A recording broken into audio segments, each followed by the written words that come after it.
Goeiemôre broers en susters, baie welkom by die erediens vanmôre. 'n Week wat verby is, 'n week van genade, 'n week van liefde, 'n week waar die Here ons ook gedra het. Voor ons met ons erediens begin, kom ons neem net 'n oomblik vir stil gebed.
Ons wotum wat ons openlike verklaring is, kom vanoggend uit 2 Konings 19 vers 15. Here God van Israel, U alleen is God. U wat oor die Gerubs troon, U alleen is God. U het die hemel en die aarde gemaak. U alleen is God. Geliefdes, genade, vrede, liefde en barmhartigheid word aan julle elkeen geskenk. Van God ons Vader, in die liefde van ons Here Jesus Christus, wat deur die kragtige werk van die Heilige Gees in elkeen van julle vermeerder sal word. Kom ons loof ons Here met Psalm 98, ons sing verse 1 en 3. Vers 1, sing nuwe lof aan God die Here, die God wat wonders het gedaan. Sy regterhand vol sterkte en ere, sy heilige arm bring redding aan. Psalm 98, dan bely ons geloof.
Ons bely vanoggend ons geloof met die apostoliese geloofbelijdenis of die 12 artikels. Julle is het welkom om dit hardop saam op te sê. Ek glo in God die Vader, die Almagtige, die skepper van hemel en aarde. En ek glo in Jesus Christus, sy enige gebore Seun, ons Here, wat ontvang is van die Heilige Gees, gebore is uit die maagd Maria, wat gelei het, onder Pontius Pilatus gekruisig is, gesterf het en begrawe is, en al die angste van die hel tot die dood te ondergaan het, wat op die derde dag opgestaan het uit die dood, opgevaar het na die hemel en sit aan die regterhand van God, die Almagtige Vader, van waar hy sal kom om die lewendes en die dooies te oordeel. Ek glo in die Heilige Gees. Ek glo aan 'n heilige algemene Christelike kerk, die gemeenskap van die heiliges, die vergewing van sondes, die opstanding van die liggaam en 'n ewige lewe. Amen.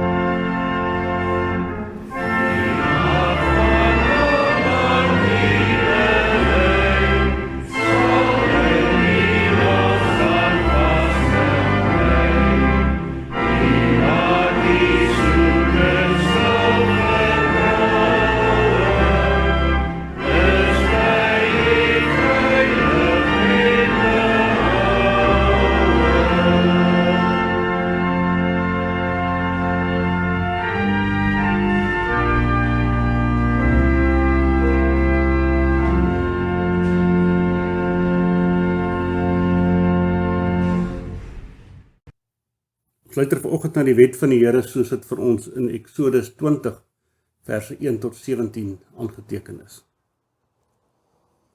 Toe het God al hierdie gebooie aangekondig. Ek is die Here jou God wat jou uit Egipte, uit die plek van slawerny bevry het. Jy mag naas my geen ander gode hê nie. Jy mag nie vir jou 'n beeld of enige afbeelding maak van wat in die hemel daarbo, of op die aarde hieronder, of in die water onder die aarde is nie. Jy mag hulle nie vereer of dien nie, want ek, die Here jou God, eis onverdeelde trou aan my. Ek reken kinders die sondes van hulle vaders toe, selfs tot in die 3de en 4de geslag van die wat my haat. Maar ek betoon my liefde aan die duisende wat my lief het en my gebooie gehoorsaam. Jy mag die naam van die Here jou God nie misbruik nie, want die Here sal die een wat sy naam misbruik nie ongestraf laat bly nie. Sorg dat jy die Sabbatdag heilig hou. 6 dae moet jy werk en alles doen wat jy moet, maar die 7de dag is die Sabbat van die Here jou God. Dan mag jy geen werk doen nie. Nie jy of jou seun of jou dogter, of die man of vrou wat vir jou werk, of enige dier van jou, of die vreemdeling by jou nie. Die Here het in 6 dae die hemel en alles daarin gemaak, die aarde en alles daarop, die see en alles daarin. Op die 7de dag het hy gerus en daarom het die Here dit as gereelde rusdag geheilig. Eer jou vader en jou moeder, dan sal jy lank bly woon in die land wat die Here jou God vir jou gee. Jy mag nie moord pleeg nie, jy mag nie egbreek pleeg nie, jy mag nie steel nie, jy mag nie vals getuienis teen 'n ander gee nie, jy mag nie iemand anders sy huis begeer nie, jy mag nie sy vrou begeer nie, ook nie 'n slaaf of slavin, 'n bees of 'n donkie, of enige iets anders wat aan hom behoort nie. Ons begin ons gebed met Psalm 131 en ons sing verse 1, 2 en 4. Vers 2. As U, o Heer, die sonde na reg wou gadeslaan, wie sou een enkele stonde voor U, o Heer, bestaan? Maar nee, daar is vergewing altyd by U gewees. Daarom word U met bewing reg kinderlik gevrees. Dan ook vers 4 se laaste deel. Dan skyn 'n soete vrede, gans Israel word vry van ongeregtighede. Heer, doen ook so aan my. Psalm 130, dan bid ons verder saam.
Ons almagtige God, Hemelse Vader, Here, hoe groot is U naam oor die ganse aarde. U is heilig, driemaal, Vader, Seun, Gees. Ja, Here, U hou alles in stand, die skepping, waarvan U ons ook as die kroon van die skepping aangestel het. Dankie dat ons dit in die natuur daar buite kan raak sien, dat U die seisoene beheer, die wind en die weer, die sneeu en die reën. Ja, Here, daardeur erken ons ook en sê ons dankie vir gebedsverhoring. Ons het U gevra vir reën en U het gegee. Ja, Here, in die droë Karoo het U sneeu laat val. Sneeu laat val wat die grondwater kan aanvul. U het riviere laat loop sodat dit skoon gemaak kan word. Dankie dat ons kan weet dat U ons Here is. En Vader, wanneer ons so na U wet luister, dan erken ons dat ons klein en nietig is, skuldig soos ons aangekla word. Maar dankie ook dat U ons skuld reeds vergewe het, in en met en deur ons Here Jesus Christus. Vader, ons pleit steeds vir U, vir ons land. Dinge wat so verkeerd gaan, vir die korrupsie, die geweld, die onreg wat daar in die wêreld is. So vra ons dat U deur U Gees in ons mense se harte sal werk. Dat daar 'n verskil sal kom, dat elkeen sal opstaan om te doen wat reg is in U oë. So dra ons ook ons lidmate aan U op. Elkeen wat siek, hartseer, eensaam is. Ons vra dat U wat die groot geneesheer is, Here, ook deur middel van dokters en personeel, instrumente in U hand, genesing sal gee, soos waar en wanneer U dit wil. Wees met hulle wat hartseer is, troos U self. Wees U met hulle wat alleen is, wees naby hulle. Vader, wanneer ons nou na U woord gaan luister, vra ons ook dat U vir ons geopende ore sal gee, nie net om te hoor nie, maar om waarlik te luister. 'n Verstand nie net om in te neem nie, maar om dit te verwerk en dit te kan verstaan. 'n Hart om dit ons eie te maak, maar ook om dit uit te deel na die wêreld daar buite. Ons bid dit in die kosbare naam van ons Here Jesus Christus. Amen. Voor ons verder uit die boek Ester lees, wil ek graag die volgende uitlig. Elkeen van ons is uniek. Nie een van ons is presies dieselfde nie. Jou genetiese samestelling, jou agtergrond, jou ondervinding van die verlede, jou talente en jou vermoëns maak jou wat jy is. Jy is die enigste persoon met jou oortuigings, jou karakter, jou stem en jou invloed.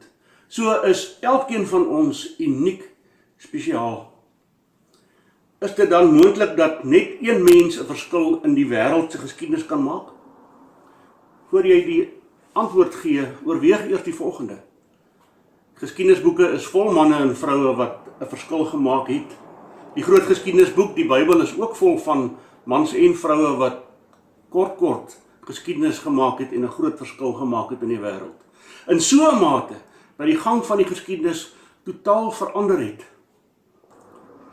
Ken jy so 'n persoon? Jou antwoord behoort ja te wees, en die naam van daardie persoon behoort Jesus Christus, ons Here, te wees. Dan kan ons sê, ja, een persoon kan die geskiedenis onherroepelik verander. Jy ook?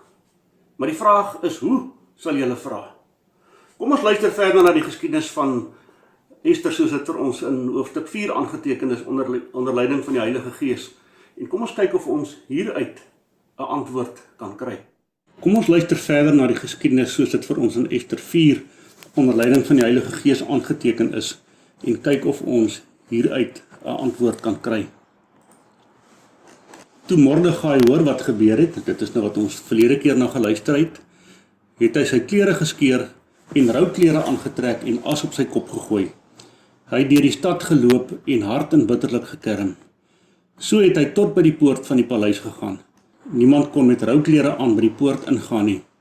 In al die provinsies waar die besluit en die proklamasie van die koning bekend geword het, was daar groot smart onder die Jode. Hulle het gevas en gehuil en gekerm, en baie het rouklere aangetrek en in die as gaan lê. Toe koningin Ester se kamerpersoneel en haar paleisbeamptes haar van Mordegai kom vertel, was sy baie ontsteld. Sy het vir hom klere gestuur om aan te trek in die plek van sy rouklere, maar hy wou dit nie vat nie.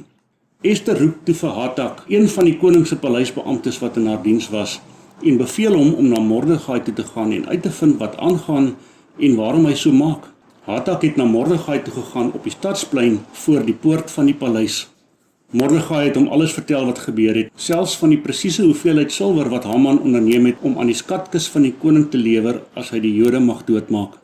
Hy het ook vir Hatak 'n afskrif gegee van die proklamasie wat in Susan uitgevaardig is en waarvolgens die Jode doodgemaak moes word. Hatak moes dit aan Ester wys, haar alles vertel en haar versoek om na die koning toe te gaan. Sy moes hom om genade smeek en vir haar volk intree. Hatak is toe terug na Ester toe en het Mordegai se woorde aan haar oorgedra.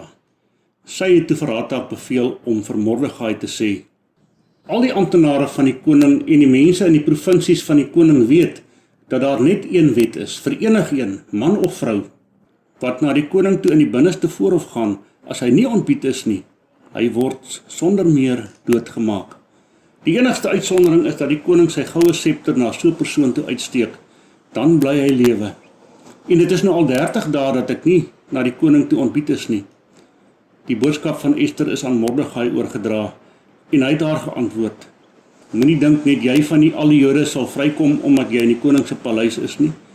As jy nou swyg en daar kom van 'n ander kant af uitkoms en redding vir die Jode, sal jy en jou familie omkom.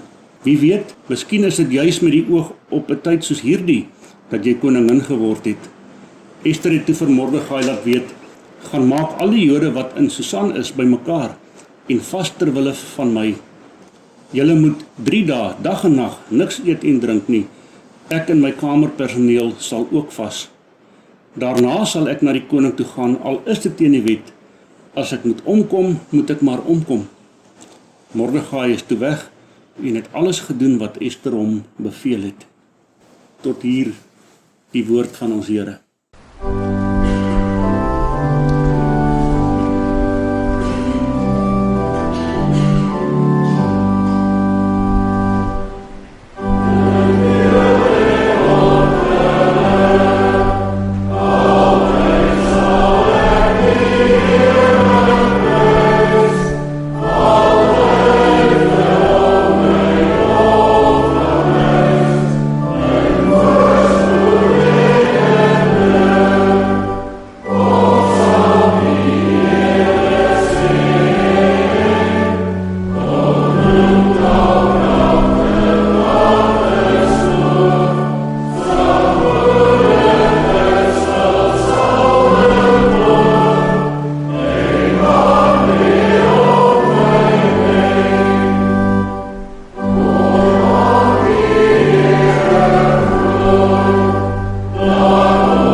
Ons fokus vanoggend op 2 gedeeltes. Die eerste deel is waar Mordegai met Ester praat en dan die tweede deel waar sy hom antwoord. Wie weet, miskien is dit juis met die oog op 'n tyd soos hierdie dat jy koningin geword het. En dan antwoord Ester, as ek moet omkom, moet ek maar omkom. En dan ons tema, leef vandag die waarheid vir môre. Miskien is dit juis met 'n oog op 'n tyd soos hierdie, dat jy vandag, geliefdes aan ons Here Jesus Christus, hoekom lewe ons vandag in hierdie tyd waarin ons lewe? Hoekom is jy vandag en nou hier in George, of daar waar jy is en via die internet ingeskakel is? Hoe lyk jou omstandighede waarin jy jouself bevind? Is jy dalk kwaad vir jou kinders, jou ouers, jou onderwysers, jou werkgewer, die regering, of dalk vir jouself? Dalk wil jy liewer op 'n ander plek of in 'n ander dorp wees, dalk in 'n ander skool, dalk wil jy 'n ander werk hê. Verlede week het ons gehoor dat die datum vir die uitwissing van die Jode in Persië vasgestel is. Die volk van Israel, die volk van God, staan op die rand van uitwissing. Wat dan van God se beloftes dat hy hulle altyd sal beskerm en hulle sal verlos? Dit kan ons nie met Israel gebeur nie. Wat nou, sal ons kan vra. Die probleem is dat Haman, wat namens die koning van Persië 'n wet uitgevaardig het, daardie wet nie verander kan word nie. En daarom skeur Mordegai sy klere toe hy van die tyding hoor en gaan sit hy in sak en as. Dit was nie sommer maar net 'n denkbeeldige ding wat gebeur het nie. Dit was letterlik in sak en as. Hulle het letterlik hulle klere van hulle lyf afgeskeur en dan 'n soort lang loshemp wat van sakmateriaal gemaak is aangetrek en dit dan vol roet en as gegooi sodat ander mense kan sien hulle is hartseer in rou. Daar is vandag nog steeds volke wat vir weke, maande, selfs jare sogenaamde rouklere dra. By Mordegai kon mense dit nie net sien nie, maar ons kon dit ook hoor omdat hy so hard en bitterlik geweeklaag het. Ons het gehoor dat dit oorgespoel het na die provinsies, dat die weeklaag in die gekerm uitgebrei het. En so verenig die meerderheid van die Jode hulle self in hulle benoudheid. Vandag is dit nog steeds so dat ellende die invloed het om baie mense met mekaar te verenig. Dalk nie vanoggend die beste voorbeeld nie, maar kyk maar net hoe baie mense het hulle oor die hele spektrum van ons land, vanweë die koronapandemie, die tabakbedryf ondersteun, of druk uitgeoefen het om weer die ekonomie aan die gang te kry. So kom Mordegai tot by die poort van die paleis. Hy het geweet dat hy, terwyl hy in sak en as is, nie toegelaat sou word om die koningin te kon sien nie. Tog moes hy op een of ander manier die koningin se aandag trek, want soos ons in vers 5 gehoor het, is dit duidelik dat Ester niks van hierdie besluit of die onrus in die stad geweet het nie. Sy is ook onbewus dat die res van die Jode reeds besig is om hulle geestelik voor te berei vir dit wat nog moet gaan gebeur. In werklikheid is hulle met 'n geestelike oorlog besig. Soos ons ook in Efesiërs 6 lees, ons stryd is nie teen vlees en bloed nie, maar teen elke mag en gesag, teen elke gees wat heers oor hierdie sondige wêreld, teen elke bose gees in die lig. Wanneer Ester van Mordegai uitvind, is sy duidelik ontsteld. Daar moet groot fout wees. Hoe reageer ek en jy wanneer my en jou geliefdes ontsteld is? Is jou eerste reaksie om hierdie persoon dalk beter te laat lyk of beter te laat voel? Of probeer jy dadelik agter die kap van die byl kom? Onbewus van die nuus wat sy sou kry, wou Ester nie dat haar oom ongelukkig lyk nie en sy besluit om vir hom nuwe klere uit die paleis te stuur. Hy moet tog net beter lyk. Sy wil haar tog nie vir hom skaam nie. Hier is vir jou nuwe mooi klere om aan te trek. Klere goed genoeg vir 'n koning. Maar Mordegai weier. Het jy al iemand naby jou hart in bitter hoor uitroep? Hoor ek en jy die uitroep van mense wat honger is na die evangelie van ons Here Jesus Christus? Geliefdes, wat doen ons daaromtrent? Kom ek sê vir julle, wat doen ons baie kere? Ons klim in ons 4x4 voertuie en jaag Afrika binne. Hier is vir julle 'n paar Bybels, bietjie klere en 'n bietjie kos. en dan jaag ons maar weer terug huis toe. Alles dinge om ons gewete te probeer sis. Dalk is dit my buurman, my werkkollega wat so kerm en kla. As hulle net beter lyk, sal dit beter gaan. Kam jou hare, trek tog net beter klere aan. Verblind deur ons eie denke en obsessies, probeer ons dalk nie eers by die wortel van die probleem uitkom nie. Ons is so geneig om na moeilike oplossings te soek, sonder om te hoor wat die werklike probleem is. So het Ester geen idee wat gebeur het, of wat die bron van Mordegai se hartseer was nie. Om die waarheid uit te vind, stuur sy vir Hattak, een van die koning se hofdienaars. Interessant dat die naam Hattak verifieer, waarheid in waarheid of in die waarheid beteken. So stuur Ester vir waarheid, om die waarheid uit te vind. En hy vind dit uit. Alles van die beplande uitwissing van die Jode, die presiese bedrag silwer wat Haman aan die koning aangebied het, tot 'n afskrif van die proklamasie wat uitgevaardig is om die Jode uit te roei. So word hierdie skokkende waarheid aan Ester blootgelê. Hoe eerlik is jy wanneer jy of iemand anders in oënskynlike chaotiese omstandighede verkeer? Soek jy na die eerlike feite of probeer jy dit wegredeneer deur dit sommer in mooi klere toe te draai? Is jy opreg daartoe te verbind om net die waarheid en niks anders as die waarheid uit te vind of dit te vertel nie? Geliefdes, laat ons maar eerlik wees. Die tyd waarin ons leef is nie baie lief vir die waarheid nie. Wat maak jy met die waarheid? Wanneer mens met die werklikheid gekonfronteer word, het die mens die geneigtheid om na verskoning te soek, of om die blame op iemand anders te plaas. Dink maar so ver terug soos die paradys. Dit was nie ek nie, dit was die vrou wat u vir my gegee het. Nee, dit was ook nie ek nie, dit was die slang. Dit is ons baie lekkerder en meer opwindend om die feite te oordryf of om stertjies aan te las. Hoe erger dit lyk, hoe beter klink dit. Moet tog net nie die waarheid met onnodige feite bloot lê nie.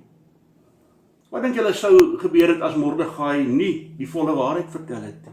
Wat sou gebeur het as Hattak nie gehoor het nie en die hele waarheid nie aan Ester vertel het nie? Wie julle geliefdes, ons besef dit nie altyd nie, maar menslik gesproke hang my en jou toekoms baie dikwels van die waarheid af.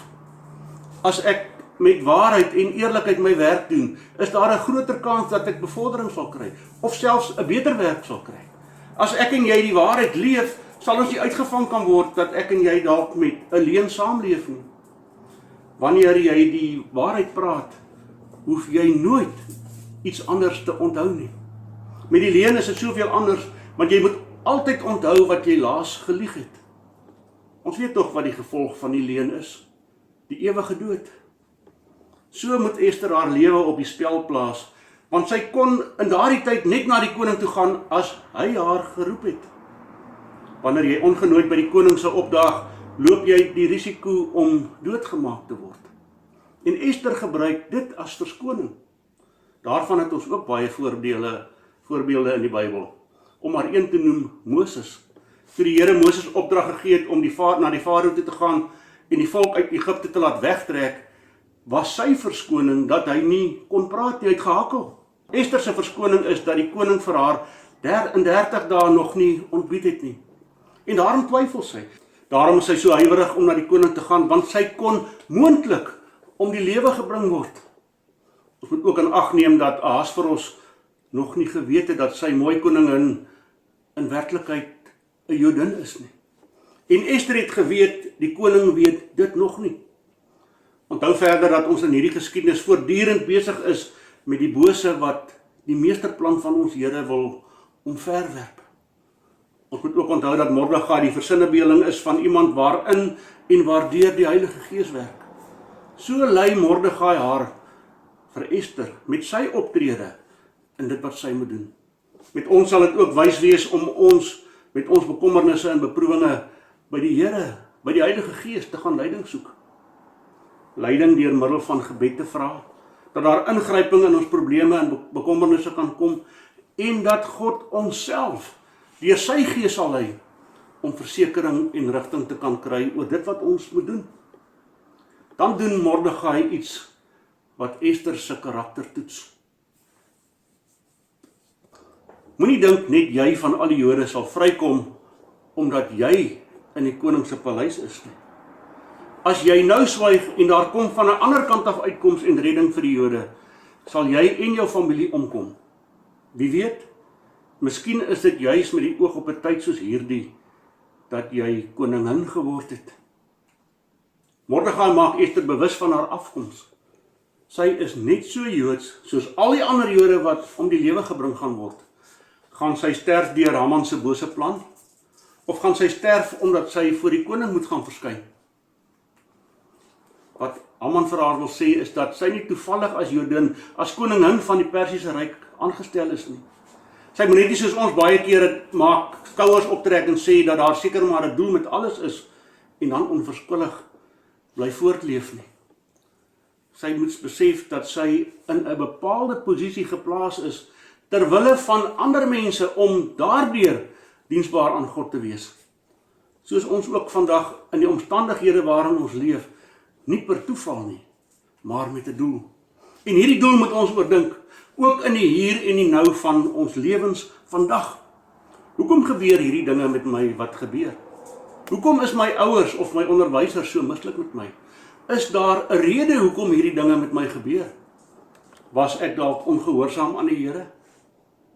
Ons weet Ester en Mordegai was aan die wet van die Here sowel as aan die Levitiese wette ongehoorsaam. Ester het aan 'n heidense skoonheidskompetisie deelgeneem waarin sy in alle waarskynlikheid naak voor die koning en sy beoordelaars moes paradeer. Die Joodse wette het dit verbied. Sy spandeer 'n nag in die paleis van die koning en oortree na alle waarskynlikheid die 7de gebod. Hulle maak nie Ester se werklike naam Hadassah of haar afkoms bekend nie. Met ander woorde, hulle lieg en oortree die 9de gebod. Hier in hoofstuk 4 al langer as 5 jaar. Dalk het die waarheid hulle nou net begin inhaal. Geliefdes, ek en jy moet ook oor die doel van alles nadink. Eerstens, nie in terme van ons eie belange nie, maar eerder vir wie en deur wie gebeur hierdie dinge en deur wie staan ek waar ek is. In die tweede plek sê Mordegai met hierdie boodskap, miskien moet Ester en ons ook besef, al sou Ester en al die ander Jode sterf, God in sy alwetendheid en in sy almagtigheid 'n ander manier sou gebruik om die verlossing te bewerkstellig. In die derde plek sê Mordegai vir Ester en ook vir ons, wie weet? Wie weet? God wil jou gebruik soos jy is. So ook ons lewens. Ons is nie hier geplaas om doelloos rond te dwaal nie. Ons doel is om 'n verskil te maak. Ons doel is om geskiedenis te maak en aan die geskiedenis deel te neem. Dit is ook God se boodskap aan ons. Hy het vir jou en vir my geplaas waar ons nou is, of toegelaat dat ons is waar ons is. Elkeen met ons eie unieke gawes en ons eie omstandighede sodat ons aan sy doel kan voldoen. Nou sal julle vra, wat is die mens se doel dan op aarde? Geliefdes, ons kan aan baie redes dink en ons kan baie lank daaroor redeneer, maar die mens se hoofdoel is om God te verheerlik. Hoe is jy besig om in die waarheid aan hierdie doel gehoorsaam te wees? Is jy dalk steeds besig om hardkoppig jou eie belange en jou eie dinge op jou eie manier ter wille van jouself te doen? Onthou jy wat Jesus gebid het voor hy gevange geneem is? Ons lees dit in Matteus 26. My Vader, as dit moontlik is, laat hierdie beker by my verbygaan. Nogtans nie soos ek wil nie, maar soos U wil. En dat hy kort daarna met sy lewe vir my en jou sonde skuld alles volkome aan die kruis daarvoor betaal het. Mordegai het gevas en gebid. En nou vra Ester ook dat die Jode in die stad saam met haar vas en bid. Met groot moed en geloof kies sy nou om 'n verskil te maak. Sy was bereid om te sterf, om te doen wat op daardie stadium reg was. En sy doen dit biddend. Wat sy gebid het, weet ons nie. Maar haar vrees is omskep in geloof, haar twyfel in vertroue, haar besluiteloosheid in vasberadenheid. Ons weet nie of Ester dit toe al besef het nie, maar sy was gereed om die stap te neem, om die doel waarvoor God haar in die paleis as koningin geplaas het, te vervul. Selfs al kon dit haar lewe kos. Dan sê sy ook, as ek moet omkom, moet ek maar omkom. Hoe ver is ek en jy bereid om ons lewens op te offer? Waar en wanneer kan ek en jy 'n verskil maak? Van watter vrese is jy bewus wat jou verhinder om hierdie verskil te kan maak? Dalk is ons bevrees soos Ester of Moses en soek ons selfs na verskonings om dit liewerster nie te doen nie. Watter probleme of struikelblokke het ons met mense rondom ons wat hierdie doel kan verhinder? Dink hulle anders as ek en jy? Lyk hulle anders? Wat doen ek en jy om in ooreenstemming te lewe? Geliefde broer, suster en kind, jy is hier. Op die oomblik presies waar die Here jou nou wil hê en nou wil gebruik. Dit kan môre verander. Leef dan jou geskiedenis, jou eie geskiedenis in die waarheid. Gaan heen en maak 'n verskil. Leef jou lewe. Leef jou geskiedenis. Leef 'n verskil. Amen. Here, ons erken dat ons baie kere oor baie dinge twyfel. Oor baie dinge bekommerd is waaraan ons eintlik nie iets kan doen nie. Maar tog vra ons U dat U ons sal gebruik soos U dit wil.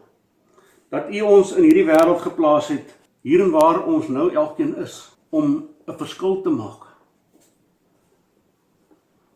Here, mag dit 'n positiewe verskil wees. Help ons om te leef soos wat U dit van ons verwag. Om die woord uit te dra, die evangelie van ons Here Jesus Christus te verkondig, die bose teës te staan. Ja, Here, dat ons sal doen wat U van ons verwag. Help ons dan ook om geleenthede wat om ons plaasvind, wat ons kan gebruik, dit raak te sien en dan te leef om 'n verskil te maak.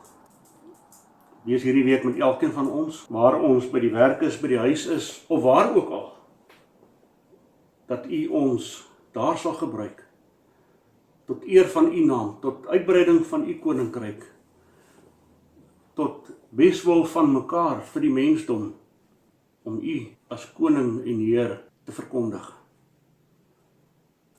Ons bid dit in die naam van ons Here Jesus Christus, in sy wil, in sy genade alleen. Amen.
Ontvang die seën van die Here, gaan in vrede.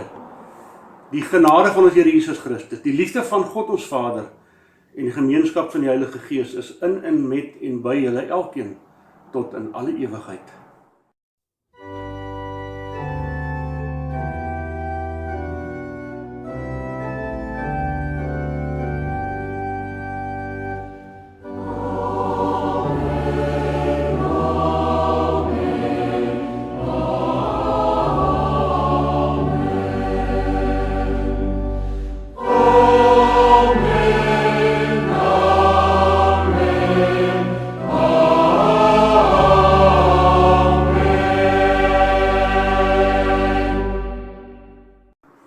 Broers, susters, net enkele afkondigings voor ons afsluit. Koetie Barnard was hierdie week in die hospitaal opgeneem met toetse en behandeling vir 'n onreëlmatige hartklop. En toetse het dan ook gewys dat daar probleme is met haar skildklier wat onderaktief is en dat sy medikasie daarvoor ontvang het. Ook aan Hendrik, haar man wat ook vir een of ander tyd vir 'n operasie moet gaan, maar ook nog op behandeling is. En dan ook Nella van der Walt, waarvan ons verneem het dat die heup nog nie volkome aangegroei het soos daar verwag is nie. Gelukwense aan broeder Fanie en Annemarie Kutse wat 'n kleinkindryker geword het. Ons is saam met hulle dankbaar dat alles goed afgeloop het en mag die klein ding dan ook vir julle elkeen groot vreugde vorentoe verskaf. Ons het dan ook verneem dat daar nog lidmate in ons gemeente is wat positief getoets is vir COVID-19. Baie sterkte aan julle elkeen, mag julle ook die Here se troos ontvang in hierdie tyd. Soos ons reeds vermeld het, gaan ons DV voort met ons gemeentekamp die laaste naweek van Oktober by Gaurikwa. Al die besonderhede is ook in die blaadjie. Kontak asseblief vir my, vir Leon of vir Johnny vir verdere besonderhede. Ons sien uit om dit weer 'n heerlike naweek te maak. Die troosdiens van Wyle Harm Venter vind dan ook DV Saterdag 5 September vanuit ons kerkgebou plaas. Die tyd sal nog bekend gemaak word wanneer die troosdiens sal plaasvind. As gevolg van die COVID-19 regulasies vra ons dat daar nie meer as 50 persone by die diens sal teenwoordig wees nie en dat u ook asseblief met Ineke sal kontak indien u die troosdiens wil bywoon. Kom ons sluit dan ook buite die erediens af en ons bid die seën van die Here toe oor Afrika en ons vra die Here elkeen van ons ook so sal seën dat ons ook sal lewe tot sy eer en sy naam. Seën mense.